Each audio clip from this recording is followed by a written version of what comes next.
que se abre la sesión.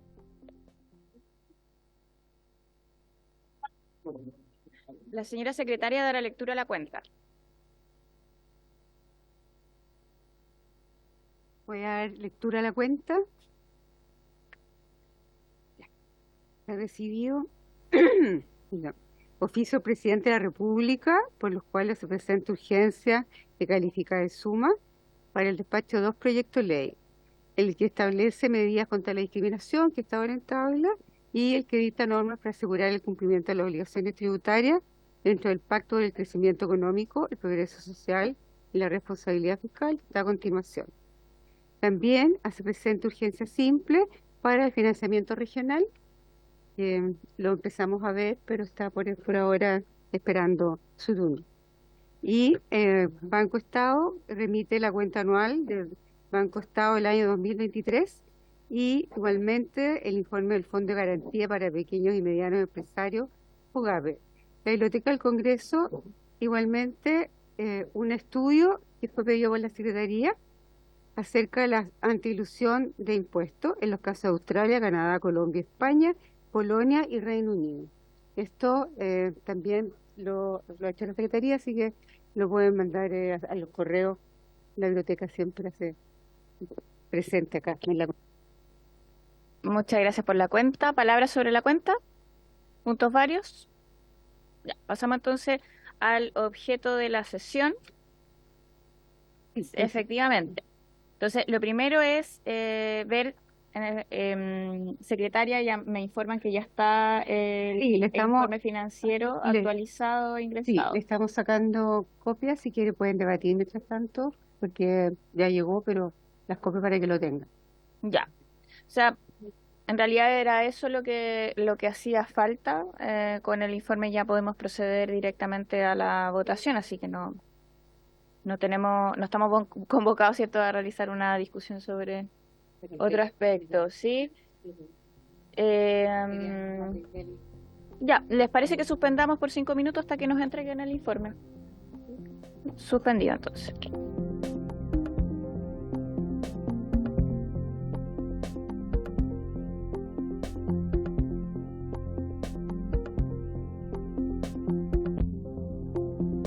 Si le parece, subsecretario, le doy la palabra para que nos pueda explicar esta actualización del informe. Sí, muy buenos días a todas y todos. Por su intermedio, Presidenta, saludos a todos los integrantes de la Comisión.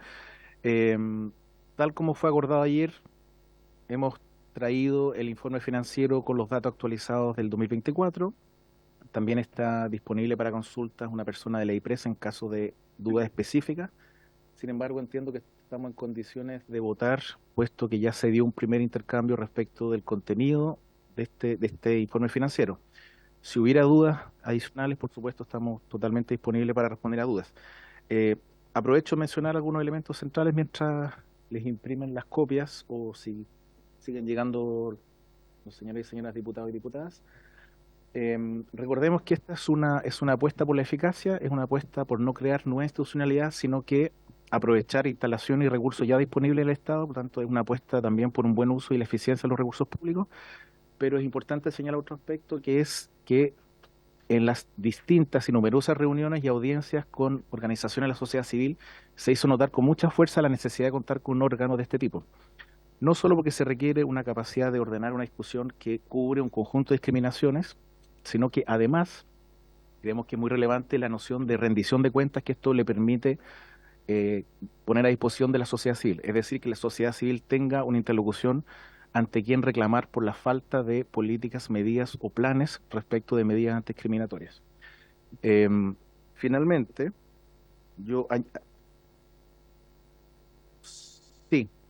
Esteban Miranda, asesor legislativo, quisiera responder en particular una duda del diputado Sáez por su intermedio, Presidenta, que hacía mención a el reglamento o la forma en que se constituye el Consejo de Igualdad y No Discriminación. Entonces, le doy la palabra por su intermedio, Presidenta. Sí, Esteban tiene la palabra. Gracias, señora Presidenta, por el uso de la palabra, por su introducción, subsecretario. Efectivamente, dado que ayer la discusión fue interrumpida por la la discusión práctica con respecto a cómo proceder en tema del informe. No tuvimos la oportunidad de atender una serie de dudas que se hicieron con respecto al modelo. En particular, el señor diputado hizo una consulta con respecto a cuál es el mecanismo mediante el cual los miembros de la sociedad civil que son delegados del Consejo de Igualdad y No Discriminación son elegidos. Al respecto, quisiera comentarle a los señores y señoras parlamentarios que en la Comisión de Derechos Humanos, justo respondiendo a su duda de ayer, diputado, en la Comisión de Derechos Humanos, la forma en cómo se integró el Consejo fue una discusión muy amplia y nutrida. Es importante que todos los señores y señores parlamentarios puedan tener a la vista el hecho de que cuando se trata de participación del Estado, de instituciones de personas de la sociedad civil, existen ciertos principios y estándares en materia de derechos humanos, en particular el principio de autonomía de los cuerpos intermedios, algo que se releva. Por lo tanto, a su duda, diputado, no se trata de personas que van a ser delegados del Consejo que sean nombrados por una autoridad pública en calidad de designados, sino que tiene que haber un proceso participativo de elección para las personas que son delegados de instancias como las que estamos viendo. Y aquí a este respecto tenemos varios antecedentes. El Estado cuenta en tanto nivel central como regional como local con lo que son los consejos de la sociedad civil. El Instituto Nacional de Derechos Humanos tiene a su vez una forma también de elegir a sus representantes de la sociedad civil en su consejo, y en general esos procedimientos versan sobre momentos de apertura y cierre de determinados registros que hacen las veces de padrones, en que las organizaciones pueden inscribirse. En el texto de la ley que está presente en el informe aparece que tienen que ser organizaciones que cuenten con una personalidad jurídica, en cuya personalidad jurídica establece que trabajan por los derechos humanos, la igualdad y la no discriminación. O sea, no cualquier organización de la sociedad civil podría formar parte de, el Consejo de la Igualdad y la No Discriminación, a lo cual luego debería hacerse un proceso eleccionario en que esas mismas organizaciones pueden darse sus delegados dentro del Consejo. Por lo tanto, a la preocupación que pueda surgir con respecto a la posibilidad de que el Estado parcialmente pueda intervenir, justamente en estándares de derechos humanos se debe relevar la autonomía de los cuerpos intermedios de la organización que la misma sociedad civil se da. Obviamente que, tal como el subsecretario Altamirano lo dijo en la sesión del día de ayer, todo eso debe quedar previamente establecido en un reglamento que este proyecto le da al Ministerio de Justicia y Derechos Humanos la obligación de dictar dentro del plazo de 6 meses, donde se tiene que regular otra serie también de materias de funcionamiento más orgánico del Consejo. Es cuanto puedo informar, subsecretario, presidente. Muchas gracias. Bueno, no sé si hay más preguntas. Sí, diputado von Mühlenbrock. Gracias, presidenta. Por su intermedio, subsecretario. Yo ayer solicité reiteradamente que en el nuevo informe venía el detalle, informe financiero, y veo que no se escuchó mis inquietudes, digamos, respecto a gastos personal, respecto a bienes y servicios de consumo, por qué caía del año 1 a régimen, y que viniera en el informe financiero, pero veo que no se hizo caso, así que voy a tomar otra decisión en la votación. Diputado Ramírez.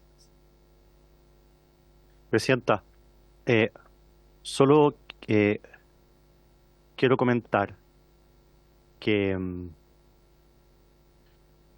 para que esto no caiga en saco roto y a ver si logramos el efecto que uno busca, yo voy a votar en contra del proyecto, porque conversando con los parlamentarios de la Comisión Técnica me han dicho que hay mucho espacio para mejora y que se presentaron un sinnúmero de indicaciones a este proyecto, algunas que fueron aprobadas, otras rechazadas. Se van a renovar varias de ellas en la sala, y por lo tanto, no se preocupe, esperamos. Y por lo tanto, como una señal, es una señal para que esto se pueda mejorar y se pueda arreglar en la sala, es que yo voy a votar en contra. Y lo estoy anunciando justamente para que avisen, y por lo tanto esperemos que haya buena voluntad por parte del Ejecutivo en la sala. Gracias. Sí. Sobre la consulta, también está conectado el asesor de la DIPRES respecto al tema de presupuestario y del gasto. Entonces, si les parece, podríamos darle la palabra para que pueda responder. Sí, les parece, porque solamente podemos acordar si es que lo escuchamos. Sí, ya, ok, acordado. Entonces,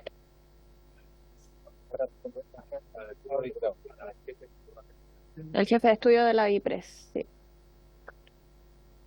¿Está conectado? ¿Sí? Acá.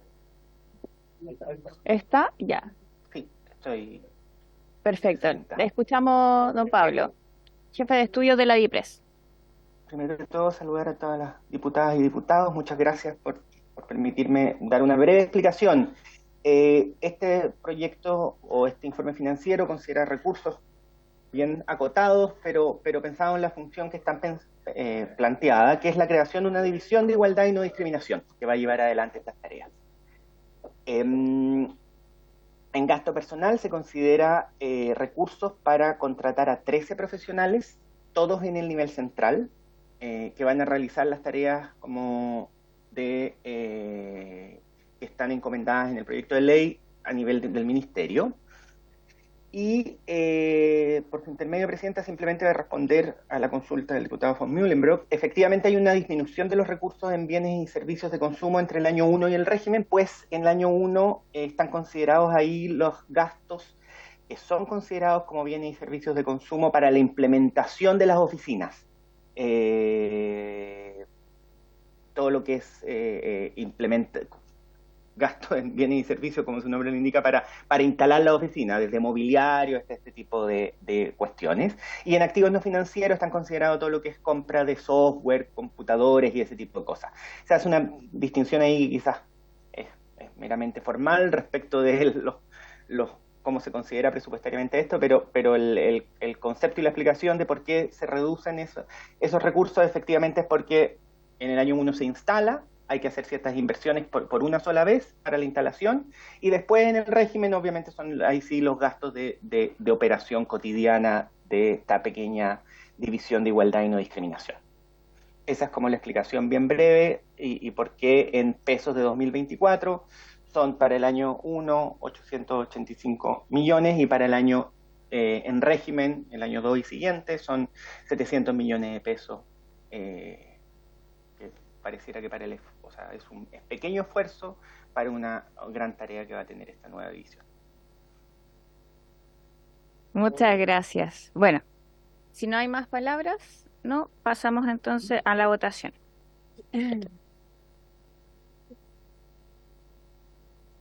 Sí, hay un reemplazo de la diputada Camila Rojas por la diputada Javiera Morales, que está acá presente. Ya, voy a tomar entonces la votación. Diputado Edo, diputado Herrera, ay, nunca. Diputado Bianchi, señora Cid, ¿perdón? Va a votar así.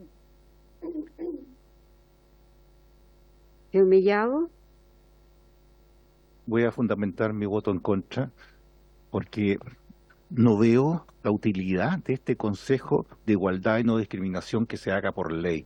Acá habla de que las recomendaciones del Consejo son de carácter público y deben recoger la diversidad de opiniones existentes en él cuando no haya unanimidad respecto a estos temas, pero no es vinculante para nada. Entonces vamos a votar 885 millones de pesos a la calle, digamos, y no va a ser vinculante a nada para contratar 13 operadores políticos. Entonces yo creo que aquí hay temas que son más bien políticos. Se quiere hacer un Consejo de Igualdad y No Discriminación por ley, cuando por gestión lo podría haber hecho la subsecretaría sin haber hecho un proyecto de ley. Entonces yo creo que esto es un tema eminentemente político, que están haciendo un consejo político, y yo no me voy a prestar para esto, así que rechazo. diputado Naranjo, A favor, diputado secretaria. Ramírez, diputada Morales, diputado Romero,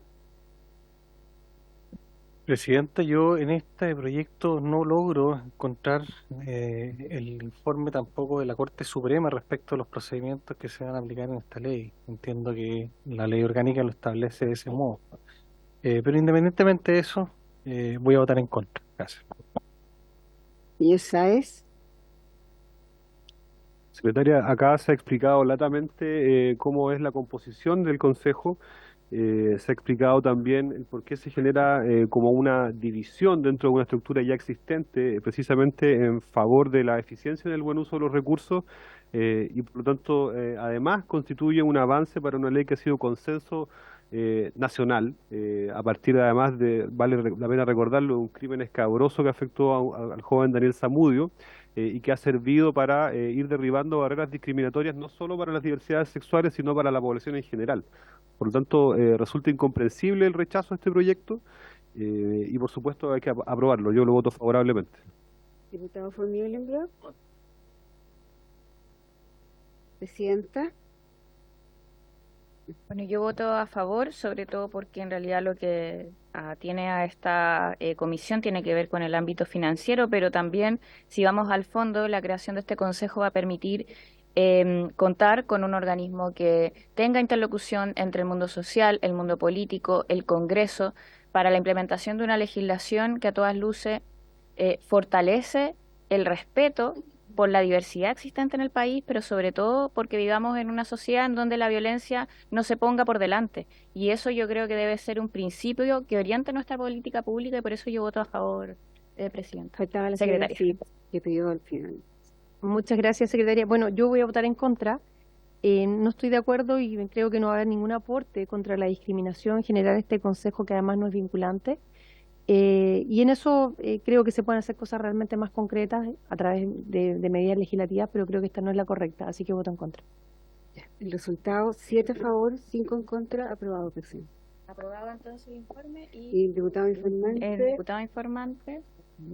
¿Quién fue el último? ¿Cómo seguimos este año? Sí. ¿Cuál fue el último el año pasado? Empezamos de nuevo, parece, ¿o no? Sí, no.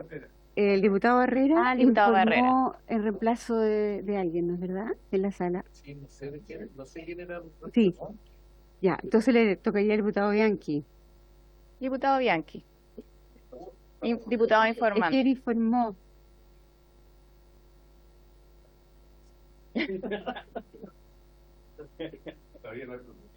Ya, perfecto. Ya, diputado Bianchi, entonces, diputado informante, ya. Diputado Bianchi. Muchas gracias. Entonces, damos por despachado el proyecto de ley. Pasamos al segundo punto en tabla, que consiste en continuar las audiencias respecto al proyecto de ley de cumplimiento de las obligaciones tributarias. Para eso tenemos como invitado a don Jorge Espinosa, a doña Soledad Recabarren, a Francisco Celamé y Antonio Faúndez, a quienes les pido si puedan pasar a sentarse acá a la mesa. Perfecto, gracias. Sí, diputado Nará. ¿Cuándo empezamos la votación de este proyecto? Una consulta que tengo. Las audiencias las terminamos el día miércoles en la mañana y por lo tanto el día de mañana, mañana en la tarde ya empezaríamos con la votación en general y la sesión para mañana en la tarde sería citada para esos efectos. ¿Solo va a votar en general? Solo es la discusión y la votación en general y desde el día lunes de la En siguiente particular. semana empezamos con la votación en particular. Ya. Chuta, que ya. Ahora sí, ya. De nuevo no pasa lo mismo. Ya, sí, tienen razón. Es que se acuerdan que habíamos tenido un mejoramiento de nuestra audición. Se genera, sí. Es que tiene que conectarlo, porque lo que hace ahora es grabar, nada más. Ok. Y claro, hay que llamar a informática para que la conecten, pero suena así. No. Sí, ¿les parece que acordemos que funcione de esa manera, cierto? Ya, yo igual prefiero escucharnos que... Ya, ok. Ya. Voy a rebobinar. No, lo que pasa es que, ¿se acuerdan que el audio, sí, es que no están escuchando?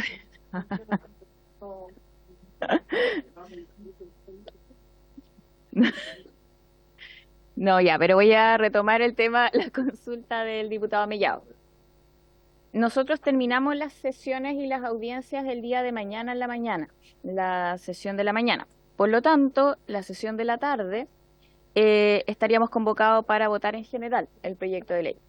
Solamente sería una sesión para votar en general. Y desde el lunes de la siguiente semana ya empezaríamos con la votación en particular. Eso.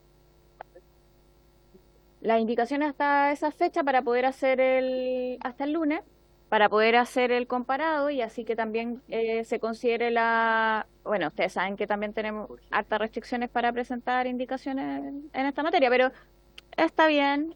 No, no, si son inadmisibles la mayoría, convengamos.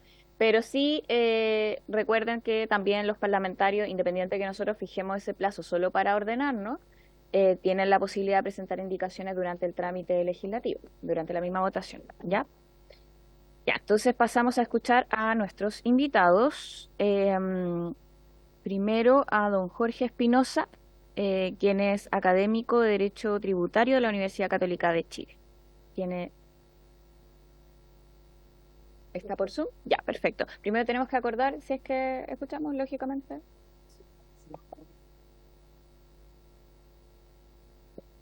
Bueno, sí, puede ser. No tengo problema.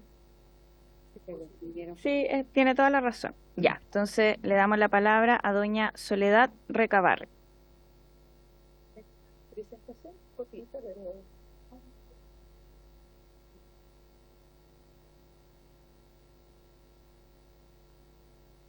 Es el botón negro que está debajo del micrófono.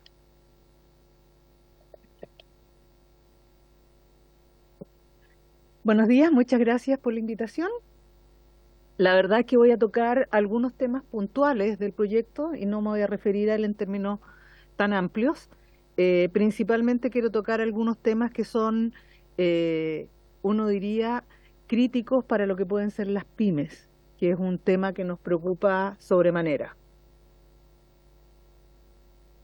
Los temas en particular que vamos a tocar va a ser las modificaciones que hay al término de giro, el 27 bis de la ley del IVA, la ley de donaciones, principalmente el tratamiento de las donaciones revocables, porque tengo la impresión que en alguna de las sesiones anteriores no quedó claro cuando se hizo una pregunta, y un diagnóstico, instrumentos, derechos del contribuyente y tratamiento de las pymes en este proyecto.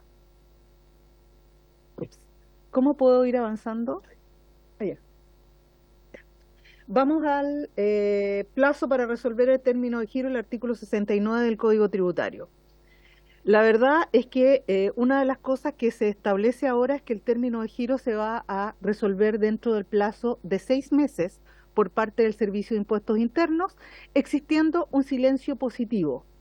Ambas normas son de excelencia, nos encantan, sin embargo creo que estamos chocando con un tema práctico, que es que los funcionarios del Servicio de Impuestos Internos bajan las peticiones de término de giro apretando solo un botón, con lo cual los derechos de los contribuyentes quedan absolutamente en desprotección. Yo tengo casos en los que, sí, voy a hablar más despacio entonces. Avanzar, sí. Ya. Yo tengo casos en los cuales han bajado presentaciones en 10 oportunidades y hemos tenido que entrar con recursos procesales a solicitar que esto se haga, recursos que obviamente no son aceptados porque la respuesta es se va a dar curso, se está dando curso, es la respuesta normalmente a esta presentación, al término de giro solicitado. Por lo tanto, yo creo que lo que de alguna manera hay también que establecer es que estos plazos, la verdad es que se tienen que cumplir. Muchas de las razones por las que han dado los funcionarios para decir que bajan estas presentaciones es porque se ha hecho requerimiento de mayor información, requerimientos que nunca han salido a través del sistema informático del Servicio de Impuestos Internos, o derechamente algunos han dicho que es para cumplir sus metas de casos resueltos en ciertos periodos. Por lo tanto, cuando hablamos de derechos del contribuyente, tenemos la impresión de que esto es un avance, pero cuando dejamos un botón abierto para que cualquier funcionario pueda bajar una presentación, no estamos cumpliendo ni estamos protegiendo los derechos del contribuyente. En el tema del 27 bis, que es la presentación que siguen, cuando uno tiende a hacer un proyecto de inversión, considera lo que tiene que sacrificar, el IVA que tiene que pagar, ya sea en la construcción o en la compra del activo fijo, y hoy día un tremendo aliciente para tener mayor disponibilidad de caja era obtener la devolución del 27 bis. Esta norma es un incentivo a la renovación de activo fijo y así se planteó desde los años 80 en adelante, es decir, tengamos empresas más modernas a través de este mecanismo. La norma hoy día exige que en el transcurso del tiempo yo tengo que ir restituyendo este anticipo a través de la generación de débitos fiscales. La norma hoy día me establece que a contar del año siguiente de obtenida la devolución, yo tengo que restituir, o más bien, tengo que generar débitos fiscales o restituir a lo menos 1/10 de la devolución anualmente. Esto significa que si yo por los sistemas de permisología que tengo en Chile me demoro 5, 8, 10 o 15 años en obtener todos los permisos, como ocurre ya en los demás alto aliento, como pueden ser los proyectos energéticos, yo voy a tener que restituir en caja todo el anticipo que se me hizo con anterioridad. Si nosotros tuviéramos un sistema eficiente, que incluso le pueda permitir a la pyme partir rápidamente sus proyectos. Hoy día un pequeño restaurante demora casi un año en tener todos los permisos que requiere para poder funcionar, significa que va a tener que estar restituyendo gran parte del impuesto al valor agregado, que hoy día en los proyectos de inversión son mayor caja disponible, dado que tengo esta restitución obligatoria. Aquí no hay montos, no hay niveles de proyectos de inversión, sino que se aplica a todos los contribuyentes. Ahora, si lo miramos desde el punto de vista de los emprendedores, que los primeros 3 proyectos dentro de los primeros 3 años tienden a fracasar todos los proyectos, vamos a tener un costo adicional a ese fracaso, dado que van a tener que restituir durante todo este periodo crítico, que es el paso por el desierto, como le llaman los emprendedores, van a tener que empezar a restituir este crédito fiscal cuando aún, obviamente, no han logrado estabilizar su negocio. En materia de donaciones, se establece hoy día en la ley de donaciones como un hecho gravado las donaciones revocables. Y entiendo que una de las explicaciones que se dio aquí ante una consulta es que era una forma típica en que se hacía traspaso de patrimonio de padres a hijos sin pagar impuestos. Esto es como el chiste del sillón de Don Otto. Si esto genera un problema, vendamos el sillón y grabémoslo, pero no establezcamos medidas de control. Si nos vamos a analizar las donaciones revocables en el Código Civil, lo primero que ocurre es que estas pueden ser revocadas en cualquier momento. Yo he tenido casos que padres efectivamente han traspasado patrimonio a los hijos y ante la mala gestión, al mes siguiente han sido revocadas estas donaciones. Por lo tanto, es un tema normalmente de buen criterio. ¿Qué es lo que establece también el Código Civil? A la muerte del donante, los bienes objeto de donación revocable tienen que volver a incorporarse a la masa hereditaria. Eso significa que forman parte del inventario que es objeto de impuesto de herencia y donaciones. Y que la única forma de que estas donaciones revocables no vuelvan a la masa hereditaria en general es que se confirmen vía testamentaria. Por lo tanto, lo que uno dice es, si la donación revocable es un hecho gravado con impuesto de herencia y donaciones, cuando estos bienes vuelven a formar parte de la masa hereditaria o cuando éstas se dejan por un legado expreso en el testamento, debiera poder acreditarse el impuesto pagado por la donación ya efectuada si la vamos a volver un hecho tributable. Y ese crédito no está establecido en el proyecto.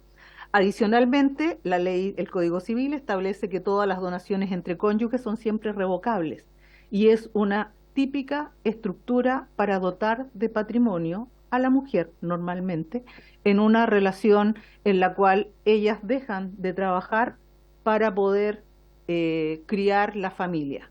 Y por lo tanto, cuando se le pasa una parte del patrimonio familiar o de la sociedad conyugal a la mujer para que pueda comprar un departamento, para que pueda tener algunas inversiones que la aseguren en el futuro, son donaciones revocables por ley.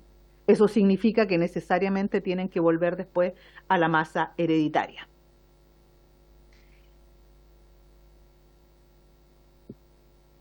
¿Qué es lo que produce al final del día el hecho de que estas donaciones sean gravadas? Estas no son donaciones definitivas, son donaciones temporales.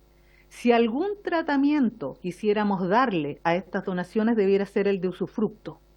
Donar el usufructo de un bien, porque sabemos que después esto se va a tener que restituir a la masa hereditaria, ya sea porque se hereda vía testamentariamente o porque se incrementa la masa que tienen que heredar los legitimarios. ¿Cuáles debieran ser los tratamientos tributarios posibles de esto? Porque al final del día, aquí lo que estamos haciendo es gravar un hecho porque no tenemos la capacidad de controlarlo. Y yo creo que eso es lo que está detrás de este tipo de situaciones. Por lo tanto, tenemos dos opciones de corregir esta norma para no generar el efecto de doble tributación. La primera es que las donaciones revocables se controlen.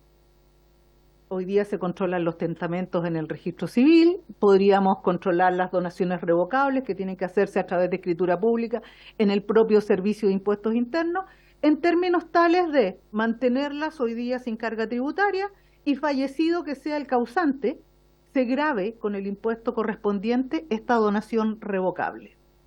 Y la segunda opción es hacer tributar las donaciones, pero ya no como una donación completa, sino como un usufructo, dado la calidad de revocable de esta. No tenemos claro cuál es el plazo durante el cual esta donación va a estar vigente. Y una vez fallecido el causante, si se ratificó testamentariamente, gravarla con impuestos de herencia y donaciones, dándose como crédito el impuesto ya pagado, o alternativamente, si se hizo una ratificación testamentaria, ocupar el mismo tratamiento. Creo que desconocer la naturaleza que le da el Código Civil a esta institución no es correcto, más aún cuando desconocer la calidad de revocable de este tipo de donaciones implica claramente una doble tributación. Por lo tanto, esto no es una defensa al traspaso de patrimonios gratuitos, sino establecer que una medida transitoria como es la donación revocable debiera ser gravada correctamente. Y no es simplemente una forma de traspasar patrimonio de padres a hijos sin pago de impuestos, como se señaló en alguna de las sesiones anteriores. Y la última lámina es el diagnóstico, el instrumento, los derechos del contribuyente y el tratamiento de las pymes. El título es largo, pero de alguna manera lo que quiero hacer presente es que en el diagnóstico con este proyecto se busca un porcentaje de recaudación, se establece que la informalidad en la economía sumergida debiera dar un 0,28% del PIB para efectos de recaudación. Y por el otro lado se ha señalado públicamente por parte del Servicio de Impuestos Internos que las empresas formales cumplen en un 99% con sus impuestos. Por lo tanto, tenemos aquí pequeñas diferencias en cuanto a lo que nos está diciendo la autoridad. Por un lado, nos dicen que la gran mayoría, 99% de las empresas cumplen, y por el otro, el fundamento de este proyecto es que el 55% de las empresas no pagan sus impuestos corporativos. Por lo tanto, uno diría, ¿qué dice la verdad? El informe que fundamenta este proyecto, las declaraciones del director del Servicio de Impuestos Internos o la OCDE, que establece que Chile está entre los 5 países que más impuesto corporativo recauda en proporción al PIB. Aquí no estamos hablando si es un país chico, un país grande, un país desarrollado, estamos diciendo recaudación corporativa versus el PIB. Estamos dentro de los países que más recauda. Por lo tanto, la impresión que tenemos nosotros es que el diagnóstico no es correcto, o por lo menos nos merece duda lo que se dice, lo que se escribe y lo que se quiere. Si el diagnóstico realmente no es correcto y no contempla en la justa medida la economía sumergida que existe en el país, las normas antielusión y las facultades de fiscalización no sirven. porque no estoy persiguiendo a aquellos que realmente evaden, que son los que no han hecho iniciación de actividades, las actividades que no tienen realmente declaración constante y permanente de sus impuestos, sino que sigo persiguiendo a los formales que el propio director del Servicio de Impuestos Internos dice en un 99% cumplen su obligación. Por lo tanto, creemos que hay un mal diagnóstico, que las herramientas no están realmente persiguiendo aquellas empresas que efectivamente, o entidades que efectivamente hay que fiscalizar. Y obviamente esto afecta los derechos del contribuyente. Para tener un programa fuerte en materia de fiscalización, y aquí se ha dicho mucho también de que muchas de estas medidas son aplicadas a nivel mundial, también tenemos fuertes derechos del contribuyente en el exterior. Es decir, a medidas fuertes de la autoridad tienen que haber derechos sólidos del contribuyente. Y si no se da esa dualidad que permita a la autoridad y al contribuyente negociar, conversar y ser fiscalizado en igualdad de condiciones, creemos que se vulneran de alguna manera los derechos, y darle al final del día una escopeta a la autoridad y una honda al contribuyente no nos deja realmente en condiciones correctas. Y frente a esto, obviamente tenemos varios temas aquí de relevancia. El derecho a defensa. Aquí estuvieron los TTA y dijeron que no se sacaba nada, de alguna manera, con tener tremendos juicios en los que los abogados del servicio van a ir en plana mayor a defender los intereses del Estado, si los pequeños y los medianos contribuyentes no tienen derecho a defensa, es decir, no tienen ni los recursos ni la posibilidad de llegar al Tribunal Tributario y Aduanero con un abogado que esté medianamente capacitado. Les recuerdo que las pymes no tienen acceso al derecho de pobreza, al privilegio de pobreza, es decir, ellos no pueden ir a la Corporación de Asistencia Judicial a pedir apoyo porque ellos son empresas. Y por lo tanto tienen que contratar aquello que buenamente puedan. Y la mayor parte de las causas que pierden los pequeños y los medianos contribuyentes en los TTA es porque simplemente o no tienen abogado o tienen un abogado recién egresado que no entiende nada de derecho tributario, no entiende nada de contabilidad para efectos de poder hacer respecto de él una defensa que efectivamente tenga fuerza. La bilateralidad. En todos los procesos se requiere que el contribuyente sea escuchado. Y tal como está siendo operativo hoy día muchos de los procesos de fiscalización, no existe esa bilateralidad. Yo recién estaba con un pequeño contribuyente que me decía, oye, me notificaron, y lo que dice la notificación es que tiraron esta notificación en un sitio eriazo.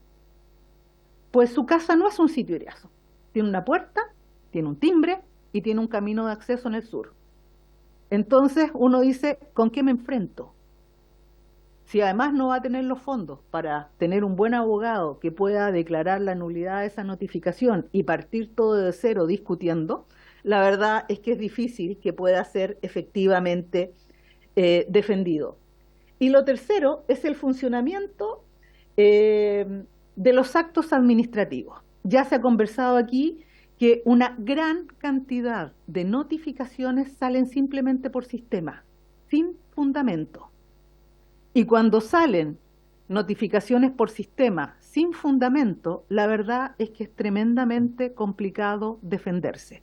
Y cuando uno concurre donde el fiscalizador y le dice, ¿qué me estás pidiendo? ¿Por qué? Hay cosas que tienen código que no tienen explicación. Y por lo tanto uno tiene que llegar en la primera citación a preguntarle, ¿qué necesita que yo le pruebe? Y los fiscalizadores te dicen, lo que pasa es que estas cosas salen por sistema y no hay nada que hacer, porque los de informática no entienden tributario y los que entienden de tributario no tienen comunicación con los de informática. O hay algunos que ya un poquitito con más descaro o transparentando más las cosas te dicen, ¿para qué cambiar el sistema Si aquí hay un 80% que no pesca estas notificaciones y que después en muchos de los casos se transforma o en cobro de impuestos o en no pago de devoluciones. Entonces ahí hay una recaudación automática por ignorancia, sin bilateralidad y sin conocimiento. Hoy día ya se está reponiendo el tope de las 250 UTM como límite para poder estar afecto a la norma antielusión. Eso da algunas garantías a las pymes que no estaba en el proyecto original. Sin embargo, dejamos patente todavía de que las pymes no tienen derecho a defensa y eso sigue siendo un problema. Muchas gracias. Muchas gracias por su presentación. Pasamos entonces a escuchar a don Francisco Celamé Marchán, profesor de Derecho Tributario en la Universidad de Chile. Tiene la palabra. Muchas gracias, señora Presidente. Muchas gracias a la Comisión por la invitación. También tengo una presentación.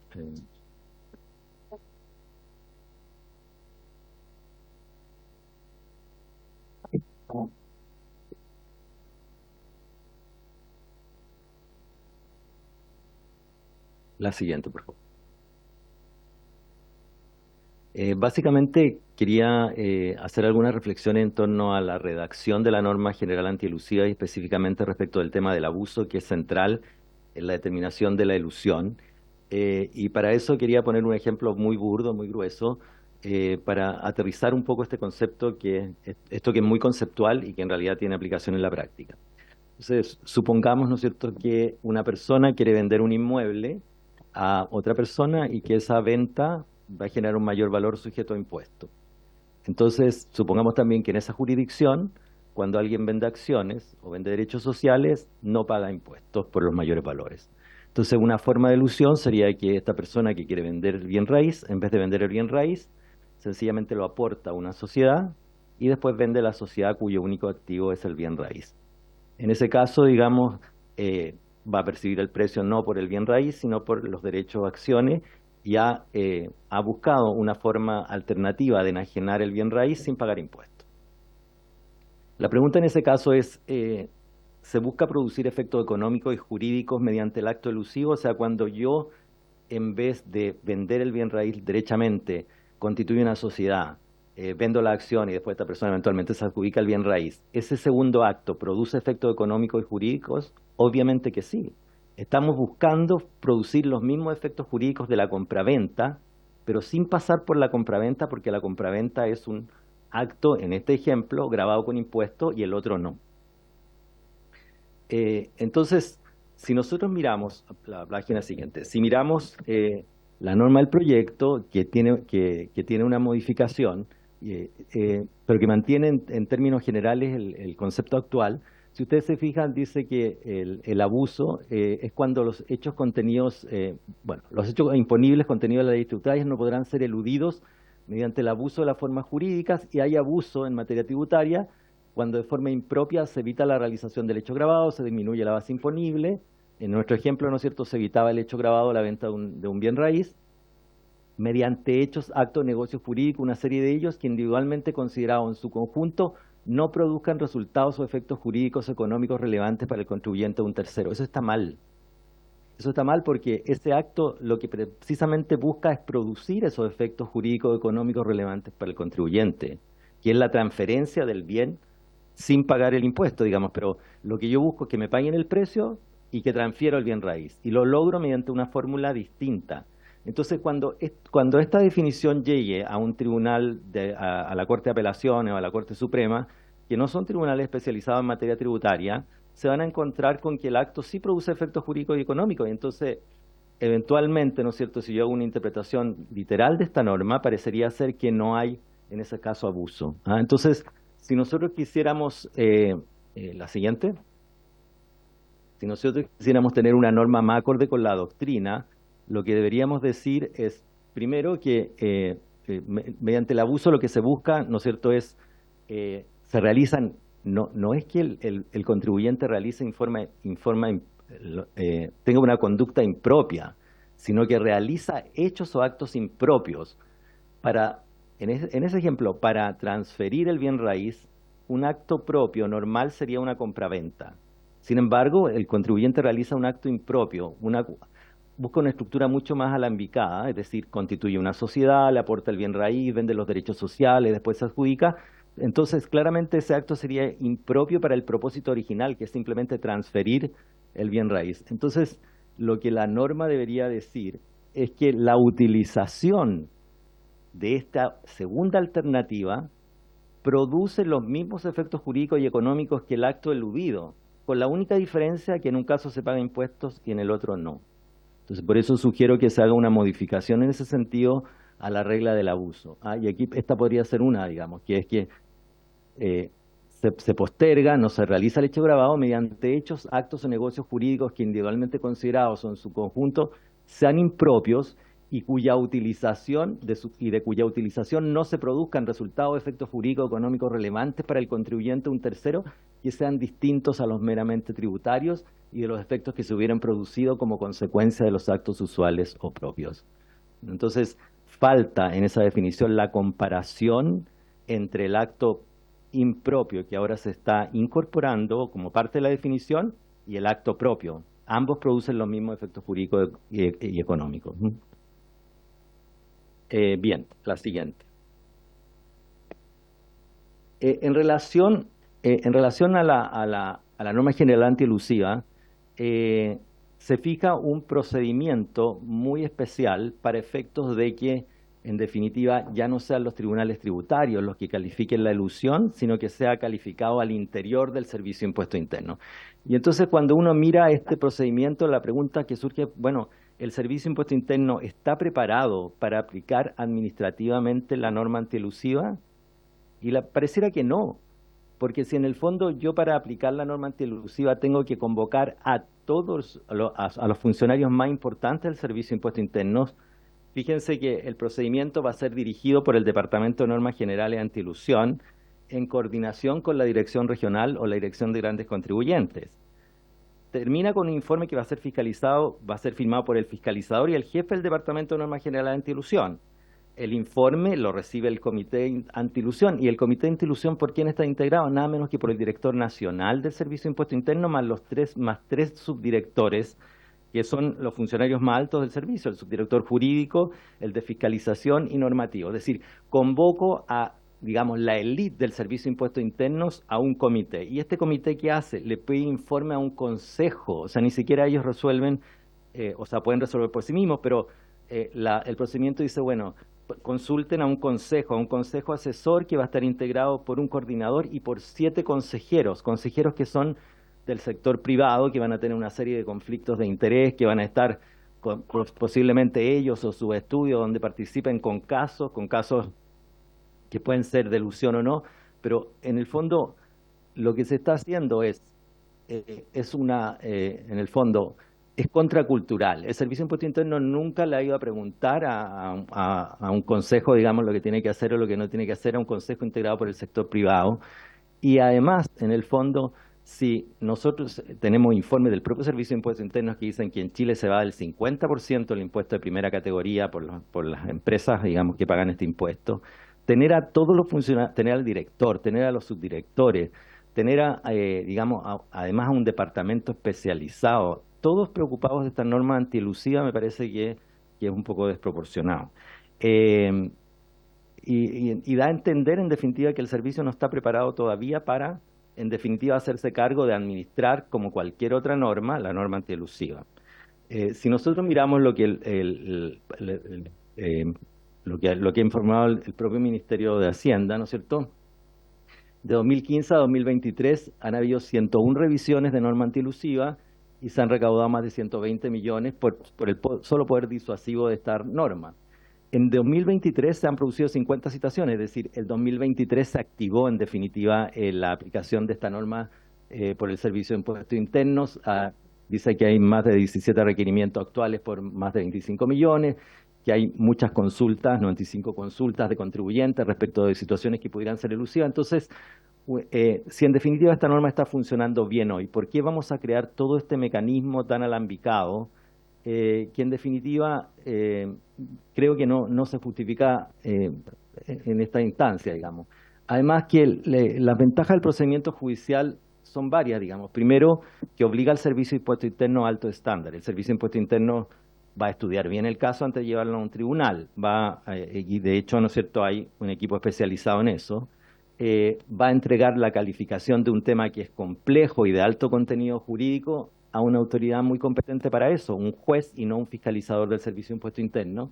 Y es garantístico en el sentido de que, en definitiva, cuando a alguien se le pretende, ¿no es cierto?, acusar de elusión, obviamente que hay temas reputacionales de por medio, de imagen, ¿no es cierto?, del contribuyente, que son muy delicados y que en definitiva parece razonable que estén entregados a la interpretación de un juez más que de un funcionario del servicio. Eso respecto a la norma general antielusiva. Y ya que estamos hablando de actos propios o impropios, quisiera hacer presente algo que me parece un poco inapropiado de la forma de aumentar impuestos en este proyecto.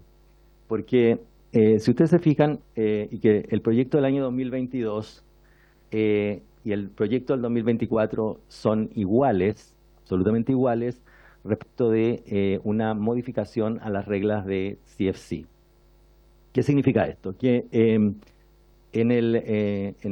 tanto en el proyecto del 2022 como en el proyecto del 2024 se modifica una definición del Código Tributario, que es lo que se entiende por personas relacionadas. Y se incorpora en ambos proyectos como personas relacionadas al cónyuge, al conviviente civil, a los parientes, ascendientes y descendientes hasta el segundo grado con consanguinidad o afinidad. Pareciera ser una mera definición en que se están incorporando otros sujetos a lo que se entiende por relación. Pero después, inmediatamente después, ¿puedo avanzar a la otra página?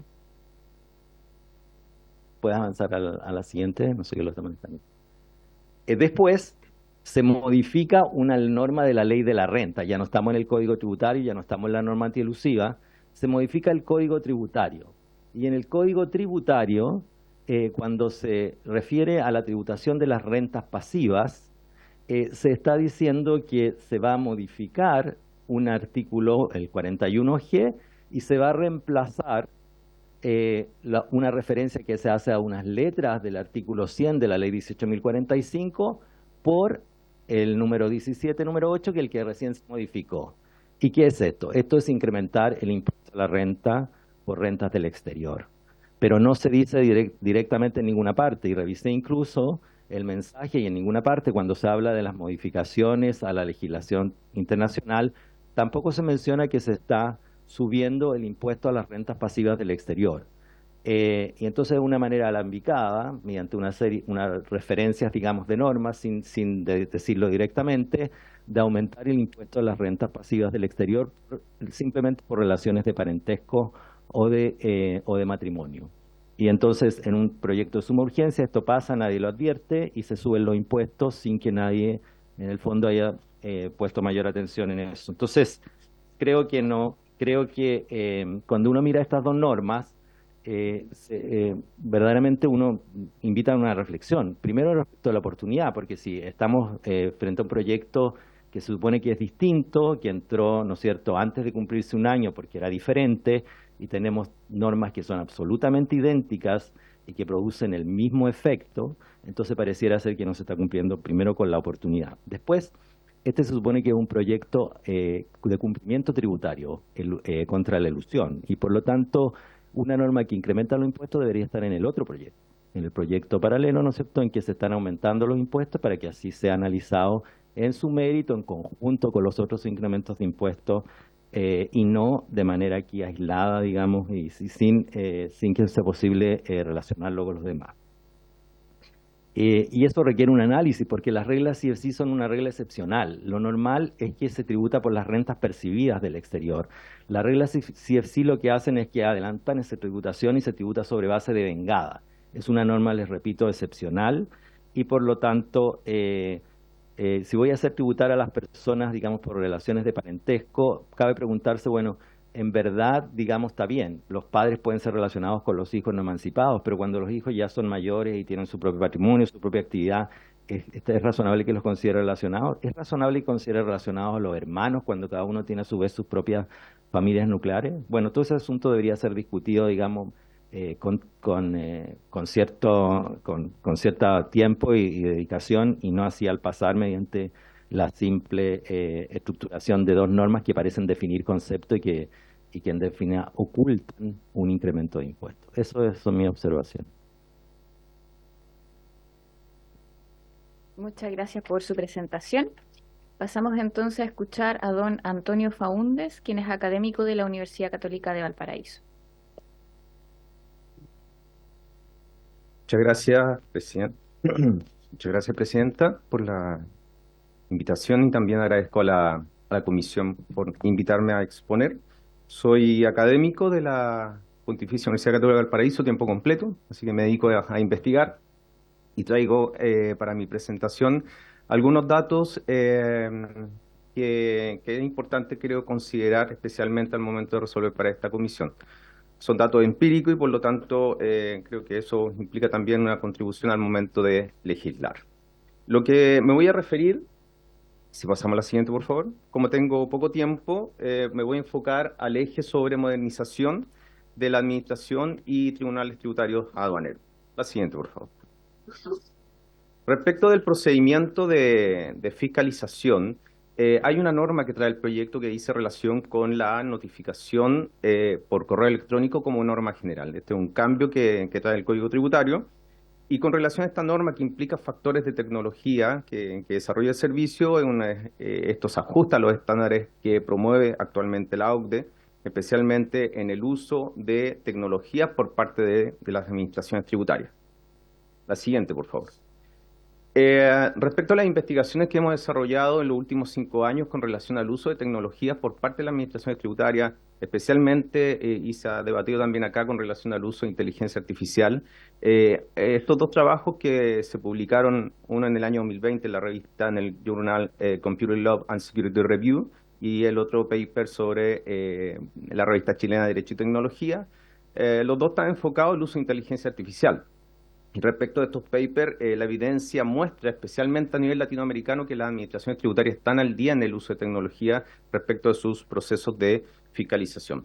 Ahora, en lo que se refiere especialmente respecto del uso de tecnologías para la fiscalización, se ha hablado también sobre las liquidaciones centralizadas o las liquidaciones automatizadas, y frente a esta situación es importante preguntarse qué pasa con los derechos de los contribuyentes. En este sentido, las investigaciones que nosotros hemos desarrollado, podemos concluir que no existe ninguna norma que prohíba a los contribuyentes poder acceder a esta información respecto de algoritmos que podía estar aplicando las administraciones tributarias, especialmente cuando esa tecnología sirve de sustento para un acto de cobro, como fuera, por ejemplo, una liquidación de impuestos. En ese sentido, es muy importante enfatizar que incluso existe jurisprudencia hoy en día, una jurisprudencia del Consejo para la Transparencia, del caso caratulado Subizarreta con Servicio de Impuestos Internos. Dejo acá el rol en acta para que, si les gusta, lo pueden consultar posteriormente, el rol C1034-11. Y respecto de este caso en particular, donde un contribuyente quería acceder al sistema integrado de información del Servicio de Impuestos Internos, el Consejo de Transparencia le dio el favor al contribuyente y pudo, por lo tanto, acceder a información de tecnología. En ese sentido, esto revela claramente que los derechos del contribuyente están debidamente resguardados y puede acceder a información por parte del servicio, y esto es un principio constitucional, porque los actos de la administración del Estado como actos administrativos son plenamente públicos y pueden acceder perfectamente a esa información. Dicho esto, respecto a estas investigaciones que nosotros hemos desarrollado, si volvemos a la norma que trae el Código Tributario, que dice relación con una notificación por correo electrónico que tiene componentes de tecnología, lo importante es preguntarse acá, bueno, ¿existe resguardo de los derechos del contribuyente? En mi opinión, sí. Y la norma genera este resguardo al momento de que el contribuyente puede solicitar no ser notificado por esta vía, siempre y cuando cumpla con ciertos requisitos que deba acreditar, como es que no ha informado un correo electrónico, una disposición legal que ordene una notificación distinta, que carezca de medios electrónicos, que no tenga acceso a medios electrónicos, o bien actúe excepcionalmente a través de medios electrónicos. Por lo tanto, existe un resguardo en este caso para el contribuyente, y el servicio tiene que resolver dentro del plazo de 30 días. Pasemos a la siguiente, por favor. Otro punto que trae el proyecto dice relación con la posibilidad de fiscalizar de forma unificada los grupos empresariales. Y aquí hay un tema sumamente relevante. El Servicio de Impuesto Interno ya ha informado que en nuestro país existen 3.297 grupos empresariales, de los cuales se constituyen 18.288 contribuyentes. Y esto es un dato muy importante, porque esto significa un 77,4% del total de las ventas anuales del país. En ese sentido, concretar procesos, la siguiente por favor, concretar procesos de planificaciones siempre deben ser analizados en su integridad entre las empresas relacionadas. Por lo tanto, es un gran avance que el proyecto establezca esta forma de fiscalización que no tan solo contribuye con el proceso de fiscalización, sino que también esto es también un beneficio para los contribuyentes, porque en muchos casos una fiscalización puede estar centralizada en un solo contribuyente y el contribuyente necesita que el servicio entienda que la relación o su empresa relacionada implica un modelo de negocio. Por lo tanto, también esto implica un beneficio para que los contribuyentes puedan perfectamente revelar o más bien mostrar su modelo de negocio frente a un proceso de fiscalización. Por otro lado, también el contribuyente tiene el derecho de poder impugnar esta resolución ante el servicio, por lo tanto también eso implica un resguardo para los contribuyentes. Finalmente, y como tengo poco tiempo, me quiero detener, y pasemos a la siguiente, ahí, a este concepto que incorpora el proyecto relacionado con la sostenibilidad tributaria. Y como dice el proyecto, que corresponde a un conjunto de medidas que un contribuyente implementa con el objeto de fomentar la cooperación mutua y transparencia en el cumplimiento de sus obligaciones tributarias. Este es un tema que en lo particular me interesa porque lo he investigado los últimos 5 años, en conjunto con la profesora Patricia Toledo y la profesora Ángela Toso también de la Universidad Católica de Valparaíso. Estas investigaciones son tan relevantes porque dice relación con las buenas prácticas fiscales de los contribuyentes.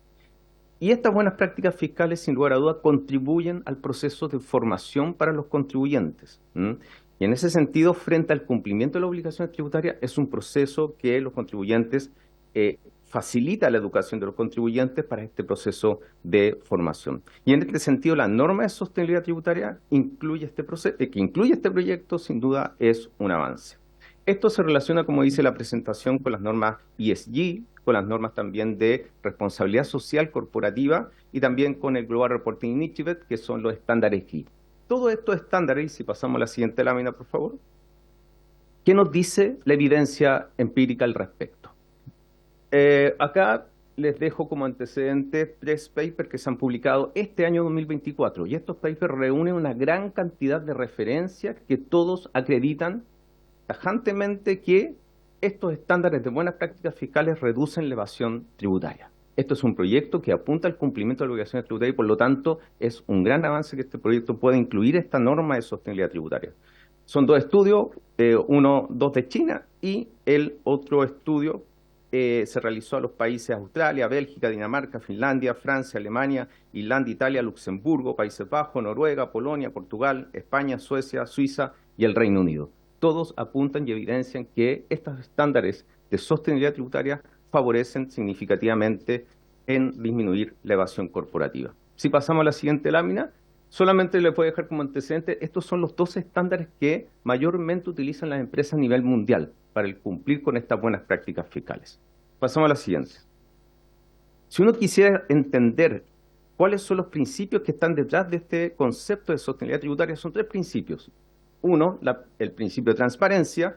Segundo, el principio de certeza jurídica, porque esto también, el contribuyente al adoptar medidas de tax compliance, implica que adopta medidas para identificar riesgos tributarios que contribuyen, en este caso, a su cumplimiento tributario, que se conecta obviamente a lo que se refiere a este proyecto de ley. Y también con cumplimiento cooperativo, que sería el tercer principio que está detrás de estos estándares internacionales de sostenibilidad. Si pasamos a la siguiente. Acá se puede ya ver evidencia a nivel latinoamericano, porque los otros estudios que acabo de mostrar son de Europa principalmente y de China, y en Latinoamérica también existe antecedentes que las empresas están usando estos estándares de sostenibilidad, especialmente el estándar GRI. Pero ¿qué ocurre en Chile? Y vamos a la siguiente presentación, porque siempre se cuestiona, oye, la experiencia o la cultura tributaria de otros países puede ser un tanto que no se asimile a nuestra realidad chilena, pero nuestros estudios de los últimos 4 años lo hemos llevado acá a cabo en Chile, especialmente con las grandes empresas. ¿Y qué revela esto? ustedes pueden ver en el cuadro que un 77% de las empresas del IPSA, es decir, recogimos como muestra las 30 empresas más grandes de nuestro país, revelan que están usando estándares de sostenibilidad tributaria. Y en ese sentido, ustedes pueden ver claramente qué ha ocurrido en el año 2020, 2021 y 2022. Las empresas, las grandes empresas, primero un 28% de las grandes empresas del IPSA estaban con la disposición de asumir buenas prácticas fiscales. Este porcentaje aumentó un 54% en el año 2021 y este trabajo en conjunto que también estamos realizando con las grandes empresas aumentó en el año 2022 a un 75%. Esto es un dato que es sumamente relevante frente a las normas de sostenibilidad tributaria. Y si pasamos a la siguiente, también, si podemos regresar al anterior, les dejo ahí los 3 papers que hemos publicado. El primero se publicó en el año 2022 en el Journal Sustainability, que es uno de los más importantes a nivel mundial respecto de sostenibilidad. Y si pasamos ahora a la siguiente, esta es una investigación que está en curso, es una elaboración propia, les puedo dejar también los antecedentes respecto a esta investigación si es que lo necesitan. Ampliamos la investigación a las 193 empresas chilenas que cotizan en bolsa. Por lo tanto, también logramos evidenciar que existe la disposición de nuestras empresas de poder ajustarse a estas buenas prácticas fiscales. Por lo tanto, frente a la pregunta, ¿está preparado Chile para una norma de sostenibilidad tributaria? La respuesta es sí y la evidencia es contundente. En ese sentido, es un avance que este proyecto de ley pueda incluir una norma como la sostenibilidad tributaria porque contribuye, y ojo, contribuye para los contribuyentes. Y la experiencia especialmente de Australia revela de que las grandes empresas con las cuales se comenzó a trabajar con estos estándares, hoy en día están trabajando con las pymes. ¿Por qué? Porque las grandes empresas se vinculan en sus procesos con las pymes y en ese sentido se transmite esta educación tributaria, no tan solo para las grandes empresas, sino que también lleva a las pymes. Esto es muy relevante porque seríamos la primera legislación a nivel latinoamericano en tener una norma de sostenibilidad tributaria y creo que eso también es importante para dar una señal a nivel latinoamericano. La última presentación, para concluir, la experiencia en España sobre esta norma también de sostenibilidad tributaria. En España existe el Código de Buenas Prácticas Tributarias y también existe evidencia que esto contribuye a mejorar la reputación de las empresas. Y vaya que esto es interesante, porque la reputación de la empresa implica que aquellas empresas que asumen prácticas de sostenibilidad tributaria, de buenas prácticas fiscales, también los inversionistas miran a este tipo de empresas. Y eso también hay un impacto en el valor de sus acciones. También permite generar relación cooperativa con el servicio, con la administración tributaria y también en la elaboración de un análisis de riesgo, que también es importante frente al cumplimiento de las obligaciones tributarias. Y finalmente también esto es importante para generar, resolver dudas con la administración tributaria de manera un poco más rápida. Bien. Con eso termino mi presentación. Sé que tengo poco tiempo y quedo abierto a las consultas si es necesario respecto a otro tema. Muchas gracias. Muchas gracias por su presentación también. Pasamos entonces finalmente a escuchar a don Jorge Espinosa, quien es académico de Derecho Tributario de la Universidad Católica de Chile. Está conectado, sí. Lo escuchamos. Buenas tardes, muchísimas gracias. Ay, está con problemas de audio. ¿Se me escucha ahora? ¿Sí? Disculpe un momento que vamos a arreglar el problema de audio para poder escucharlo.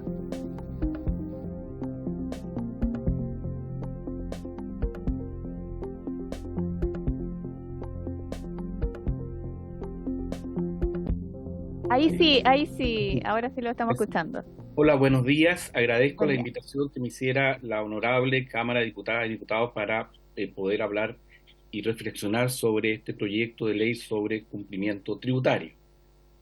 Mi presentación va a ser breve y no me voy a referir a los fundamentos ni a los datos estadísticos que acompañó el Ministerio de Hacienda en su proyecto de ley.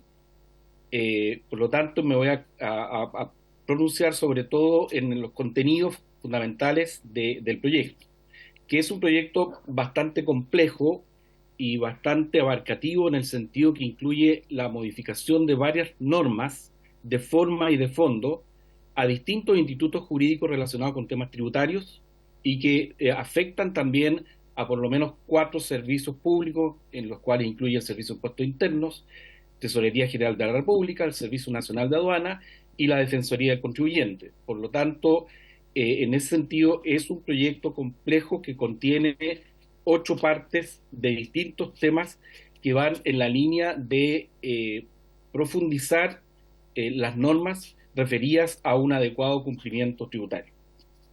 Respecto de las normas, más que pronunciarme sobre el contenido de cada uno de ellos, quisiera simplemente enfocarme en 4 aspectos que a mí me parecen importantes. El primero de ellos dice relación con el secreto bancario. En relación al secreto bancario, en mi opinión, y que por lo demás es lo que ha ido ocurriendo a través de las experiencias del derecho comparado, es que en general, en primer lugar, yo distinguiría el secreto bancario para las empresas y el secreto bancario para las personas. En materia de secreto bancario para las empresas, aquellas que tributan impuesto a la renta con contabilidad completa y fidedigna, es preciso determinar que la cuenta caja o la cuenta banco es una de las cuentas de la contabilidad que respaldan los movimientos y por lo tanto los resultados de la empresa. En ese sentido, así como la propia ley, el propio Código Tributario exige al contribuyente la presentación de todos los antecedentes y respaldos que justifiquen el movimiento de las distintas cuentas de activo y pasivo, yo no logro entender por qué en materia de secreto bancario las empresas que llevan contabilidad y que hacen plena fe respecto de lo que establece sus informaciones no puedan también entregar la información bancaria suficiente para poder justificar los movimientos que dicen relación precisamente con la determinación del resultado tributario. Ahora, la situación es un poco distinta para las personas. Efectivamente, para las personas, no obstante que son contribuyentes de impuesto a la renta y que también tienen que determinar su resultado de acuerdo a la información que tienen, ahí lo que sería quizás interesante de precisar en el proyecto es que, no obstante que el servicio tiene facultades para solicitar acceso a las cuentas bancarias de esos contribuyentes, debería indicarse, en mi opinión, que esas informaciones sean precisas y claramente establecidas en el acto administrativo por los cuales los bancos son requeridos de entrega de la información. Es decir, ayuda a la certeza de la información, pero también al respaldo de la confidencialidad de la información en aquellos aspectos que no dicen relación con la materia que se está fiscalizando, que el servicio precise claramente en su comunicación cuáles son los movimientos bancarios que efectivamente necesita acceder. En relación a el cambio que hubo en el proyecto de ley sobre el cálculo del interés moratorio, a mí me parece que cualquier esfuerzo que se haga para flexibilizar esa norma y para establecer normas más acordes a las realidades del mercado chileno están en una línea correcta. Sin embargo, lo que sí extraño del proyecto es que exista, como existe en otros países, la posibilidad de que aquellos contribuyentes que hayan declarado en forma errónea y de buena fe algún impuesto diferente a lo que deberían haber declarado, puedan quedar exentos de esas sanciones de intereses y multas como están actualmente afectos, porque eso la verdad lo que hace es aplicar una carga equivalente al incumplidor, es decir, hay una simetría de tratamiento a situaciones que en los hechos son totalmente diferentes. No es lo mismo un evasor o un incumplidor deliberado que un contribuyente que pasa muchas veces, sobre todo a niveles de pyme, que por desconocimiento, por falta de asesoría, muchas veces se equivoca en introducir un dato, muchas veces se equivoca en entregar una información que debería haber entregado. Es decir, los errores propios de buena fe deberían, en mi opinión, estar exentos de las sanciones que el proyecto actualmente toma. En relación al tema de los grupos empresariales, la posibilidad que tiene el Servicio de Impuestos Internos de fiscalizar los grupos empresariales, el proyecto de ley define qué entiende por grupos empresariales. Sin embargo, en la redacción del artículo respectivo sobre las distintas casos en que hay o existen grupos empresariales, hay una parte final que le entrega al Servicio de Impuestos Internos la posibilidad de calificar si un grupo empresarial está o no, si unos determinados contribuyentes están o no dentro de la categoría de grupo empresarial.